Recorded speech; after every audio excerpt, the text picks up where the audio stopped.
Assalamualaikum warahmatullahi wabarakatuh. Perkenalkan, nama saya Kholisah Salsabila dengan NIM 211111017 kelas 3A, program studi Ilmu Al-Quran dan Tafsir. Pembuatan video ini adalah dengan tujuan untuk memenuhi tugas ujian akhir semester mata kuliah kajian kaidah tafsir Stylistika. Baik, langsung saja. Di sini saya akan membahas kaidah tafsir. Pengertian dari kaidah tafsir yaitu kaidah berasal dari bahasa Arab qa'ada dengan akar kata qa'ada yaqa'udu qu'udan wa qa'idah yang bermakna tetap dan ajak. Kata qaidah memiliki jamak qawaid yang bermakna sesuatu yang dibangun atas sesuatu yang lain dan dijadikan sandaran. Secara istilah, kaidah berarti standar atau aturan bersifat umum yang dapat diterapkan pada bagian-bagian yang termasuk dalam lingkupnya. Jika dianalogikan dengan bangunan, kaidah adalah sebagai pondasi yang nantinya akan menopang bangunan di atasnya. Maka kuat dan kokohnya suatu bangunan akan sangat ditentukan dari kuatnya pondasi tersebut. Kata tafsir sendiri secara bahasa berarti al-kashfu wal bayan, yang artinya pengungkapan dan penjelasan. Merupakan bentuk masdar dari kata kerja maklum fassara yufassiru yang berarti jelas menjelaskan.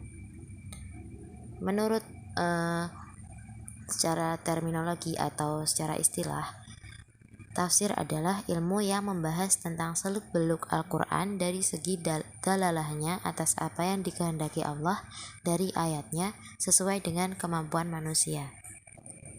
Jadi, jika dapat disimpulkan, kaidah tafsir adalah hukum umum yang dapat membantu penafsir kepada apa yang telah dikehendaki oleh Allah melalui ayat Al-Quran dan mengetahui bagaimana cara untuk memahaminya dengan benar atau mendekati apa yang Allah kehendaki. Baik, di sini saya akan membahas 3 kaidah. Kaidah yang pertama yaitu kaidah taukid. Langsung saja ke pengertiannya. Secara bahasa, kaidah taukid berasal dari bahasa Arab yaitu masdar dari kata akada yang berarti pengukuhan atau penguatan. Sedangkan menurut istilah, pengertian taukid sama dengan pengertian tawabi yang lain, yaitu tabi atau pengikut yang mengikuti hukum i'rab kata sebelumnya. Sebagaimana arti taukid secara bahasa adalah untuk menguatkan, menghilangkan keraguan yang timbul di benak pendengar. Taukid mempunyai 2 macam, yaitu yang pertama taukid lafzi. Taukid lafzi adalah menguatkan kalimat dengan menggunakan kalimat lain, menguatkan kalimat yang dikuatkan dengan mengulangi kalimat yang dikuatkan. Misalnya, apabila kita ingin mengatakan Muhammad benar-benar telah datang, kita bisa menyebut kalimat Muhammad telah datang 2 kali. Jadi, ja'a Muhammad, ja'a Muhammad. Jadi artinya Muhammad telah datang, Muhammad telah datang. Itu sudah dikuatkan. Yang kedua yaitu taukid maknawi. Taukid maknawi adalah menguatkan kalimat dengan bantuan kata-kata khusus yang digunakan untuk menguatkan. Kata-kata khusus ada an-nafsu, al-ainu, kullu, jami'un, ammatun, kila, kilta, inna, dan yang lain-lain. Langsung saja masuk ke contoh. Di sini saya mengambil Quran surat Al-Baqarah ayat 61 yang bunyinya innalladzina amanu walladzina hadu wan nasara was-sabiina man amana billahi wal yaumil akhir Man amana billahi wal yaumil akhir wa amila shalihan falahum ajruhum inda rabbihim wala khaufun alaihim wala hum yahzanun. Yang artinya, sesungguhnya orang-orang yang beriman, orang-orang Yahudi, orang-orang Nasrani, dan orang-orang Sabi'in, siapa saja di antara mereka yang beriman kepada Allah dan hari akhir dan melakukan kebajikan, mereka mendapat pahala dari Tuhannya. Tidak ada rasa takut pada mereka dan mereka tidak bersedih hati. Selanjutnya yaitu penafsiran ayat dalam kitab Tafsir Qurtubi. Imam Sufyan berpendapat orang-orang mukmin pada ayat di atas artinya adalah orang-orang yang munafik Seakan-akan firman Allah Subhanahu wa taala di sini mengatakan sesungguhnya orang-orang yang kelihatannya beriman. Oleh karena itulah orang-orang yang beriman dalam ayat ini disandingkan dengan orang Yahudi, Nasrani, dan para Sobiin. Barulah kemudian menerangkan hukum orang yang beriman kepada Allah Subhanahu wa taala dan hari kiamat dari semua golongan yang disebutkan di atas. Penafsiran kedua yaitu penafsiran ayat dari kitab tafsir Ibnu Katsir yang berbunyi sesungguhnya orang-orang mukmin mereka adalah umat Muhammad SAW. Umat ini disebut mukminin karena keimanan mereka besar dan keyakinan mereka kuat, serta karena mereka beriman kepada seluruh nabi yang terdahulu dan kepada hal-hal gaib yang akan terjadi. Analisis kaidah taukid terhadap penafsiran adalah dilihat dari kedua penafsiran sebelumnya. Kata inna yang menjadi sorotan adalah bentuk penegasan Allah terhadap adanya kaum mukminin, yakni kaum Nabi Muhammad SAW yang meyakini segala sesuatu hal dari Allah Subhanahu wa taala. Kaidah berikutnya yang saya ambil adalah kaidah idmar dan idhar.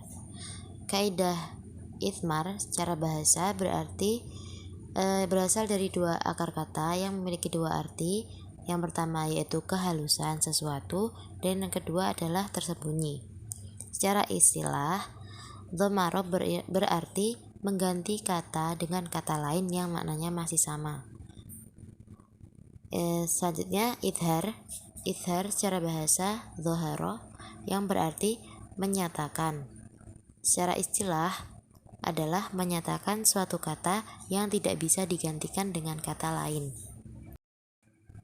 Contoh dari kaidah idhar yang saya ambil adalah dari surat Al-Baqarah ayat 282 dari potongannya yaitu wattaqullah wa yu'allimukumullah wallahu bikulli syai'in alim, yang artinya dan bertakwalah kepada Allah, Allah mengajarmu dan Allah Maha mengetahui segala sesuatu.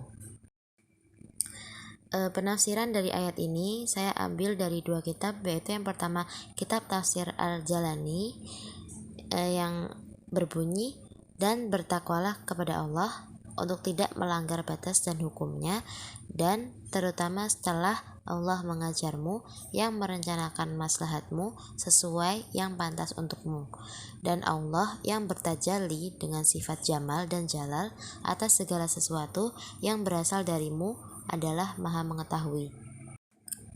Yang dimaksud tajalli di sini adalah manifestasi atau pengejawantahan Allah Subhanahu wa taala sebagai yang maha kuasa di jagat raya ini dalam segala bentuk. Ia bisa dihitung atau muta'addidah namun sekaligus tak terhitung, ghairu muta'addidah. Ia nyata dan sekaligus tak nyata, kasat dan sekaligus maya, rasional dan sekaligus suprasional. Penafsiran yang kedua yaitu dari kitab tafsir Al-Munir. Disebutkan kata Al-Jalalah Allah di dalam beberapa susunan kata seperti yang telah tertulis di atas, yaitu wattaqullah wa yu'allimukumullah wallahu bikulli syai'in alim, memiliki maksud dan tujuan untuk memupuk rasa mahabbah atau takut yang disertai rasa hormat di dalam jiwa, dan untuk menegaskan bahwa pesan yang disampaikan merupakan suatu perkara yang besar. Dari dua penafsiran di atas dapat dianalisa bahwa terdapat kesamaan penafsiran dan tanggapan atas penulisan lafadz Allah yang tidak diitmarkan. Hal ini dikarenakan untuk memberi penegasan dan untuk memberikan rasa tunduk dari hamba kepada Tuhannya. Jadi kata Allah di sini diidharkan adalah untuk mengagungkan Allah Subhanahu wa taala.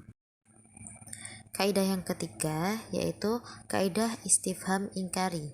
Secara bahasa, istifham berasal dari kata istafhama yang berarti mencari atau meminta kepahaman. Secara istilah adalah mencari atau meminta kepahaman dengan bertanya atau mencari sebuah berita. Di sini ada beberapa macam istifham. Jadi saya mengambil satu yaitu istifham ingkari. Istifham ingkari adalah apabila makna yang terkandung di dalam kalimatnya adalah penafian atau pengingkaran, sehingga lafadz yang jatuh setelah adawatul istifham adalah sesuatu yang dinafikan. Contoh dari kaidah istifham ingkari adalah dari Quran Surat Al-Baqarah ayat 266 yang bunyinya ayawaddu ahadukum takuna lahu jannatum min nakhilin wa a'nabin tajri min tahtiha al-anhar lahu fiha min kulli thamarat wa asabahul kibar wa lahu dzurriyyatun du'afa fa asabaha i'sarun fihi narun fahtaraqat kadzalika yubayyinullahu lakumul ayati la'allakum tatafakkarun, yang artinya, adakah salah seorang di antara kamu yang ingin memiliki kebun kurma dan anggur yang mengalir di bawahnya sungai-sungai. Di sana dia memiliki segala macam buah-buahan, kemudian datanglah masa tuanya sedang dia memiliki keturunan yang masih kecil-kecil. Lalu kebun itu ditiup angin keras yang mengandung api sehingga terbakar. Demikianlah Allah menerangkan ayat-ayatnya kepadamu agar kamu memikirkannya. Penafsiran yang pertama yang saya ambil dari kitab tafsir Al-Munir. Dalam susunan ayat ini terdapat isti'arah tamtsiliyah, yaitu sebuah keadaan dengan keadaan yang lain. Di dalam susunan kata ini hanya disebutkan musyabbah bihi saja, tanpa disebutkan al-musyabbah dan adatut tashbih atau kata yang digunakan untuk menyerupakan. Namun, di dalam susunan kata ini mengandung beberapa indikasi akan adanya keinginan at-tashbih atau penyerupaan. Huruf hamzah yang terdapat di kata ayawaddu adalah memiliki arti al-inkar atau pernyataan, namun yang dimaksud adalah pengingkaran atau penyangkalan. Jadi, maksudnya adalah tidak ada seorang pun yang menginginkan hal itu. Penafsiran kedua yaitu dari kitab tafsir Al-Misbah. Ayat di atas dikemukakan dalam bentuk pertanyaan kepada siapapun. Apakah ada salah seorang di antara kamu? Siapapun yang diajukan kepadanya pertanyaan dengan yang disebut oleh ayat ini, pasti ia akan menjawab suka. Betapa tidak, kebun dengan hasil yang beraneka ragam, ada kurma, anggur yang mengalir di bawahnya sungai-sungai, yakni memiliki sumber air yang cukup dari dirinya, bukan dari sumber luar atau tada hujan. Bahkan segala macam buah-buahan pun menyemarakan isi kebun itu. Pemilik kebun mengalami usia lanjut sehingga dia tidak dapat lagi bekerja, sedangkan dia mempunyai keturunan yang masih kecil-kecil. Sungguh keadaan demikian menjadikan ia hanya dapat mengandalkan kebun itu, tapi tiba-tiba kebun itu diterpa angin ribut yang membawa api sehingga terbakar. Adakah yang suka mengalami hal serupa? Tentu tidak. Jika demikian, hindarilah memberi nafkah dengan pamrih, karena keadaannya kelak di hari kemudian serupa dengan itu. Di dunia, dia memiliki sesuatu yang dia nafkahkan itu, dan di akhirat nanti, dalam situasi yang sangat sulit, ia mengharap kiranya sedekah yang pernah disumbangkannya di dunia dapat ia peroleh ganjarannya.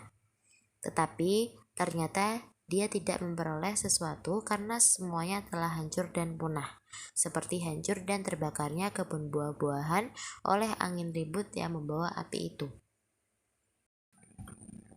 Analisa yang didapat dari dua penafsiran di atas adalah, dalam dua penafsiran sebelumnya telah dibahas bahwa kata tanya pada kalimat ayawaddu merupakan kata tanya yang digunakan untuk menanyakan hal yang pasti sudah akan ditolak oleh orang yang ditanya.